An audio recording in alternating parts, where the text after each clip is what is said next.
business plan sur 150 € la nuit en moyenne, avec un taux de remplissage à 70 ou 80%. Je suis rempli à 100% et je suis à 350 € la nuit. Autant te dire qu'en 3 ans, mon hôtel, il va être rentabilisé. Mais bien sûr, mais bien sûr. Alors, on va revenir sur la dérégulation.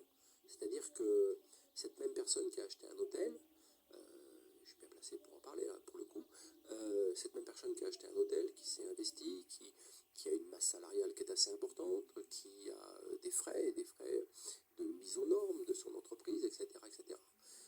Eh bien, aujourd'hui, il y a des hôteliers qui s'interrogent en se disant mais est-ce que j'ai pas intérêt à diviser l'hôtel en deux, avoir une partie en résidence?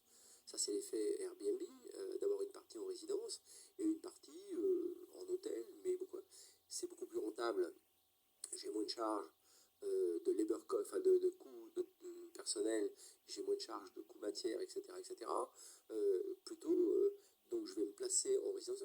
Et c'est pas propre à la France. Moi, je vois ça sur Londres, je vois ça sur New York. Aujourd'hui, les hôtels se divisent, se vendent de façon séparée. Je ne vais pas réexpliquer comment on peut changer tout ça et le changement de destination d'un lieu. Bon, je garde que 15 chambres ou 20 chambres ou 30 chambres ou 100 chambres, et puis les 200 chambres outre, ça devient autre chose, c'est une autre société, et on en fait une résidence. Une résidence à la journée, à la semaine, ce qu'on va appeler une résidence hôtelière. Et là, c'est plus les mêmes charges, c'est du locatif, c'est plus les mêmes...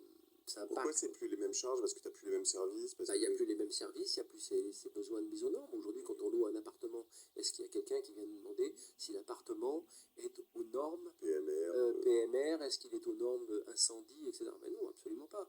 D'ailleurs, quand on loue à M. Dupont et que c'est M. Durand qui vient, en termes de sécurité et de sûreté, on ne sait pas. Donc, il y a une opacité dans ces systèmes. Et l'État va réguler. Ce qui s'est passé aux États-Unis. Une ville comme Miami interdit du Airbnb à certaines périodes de l'année, au centre-ville, etc.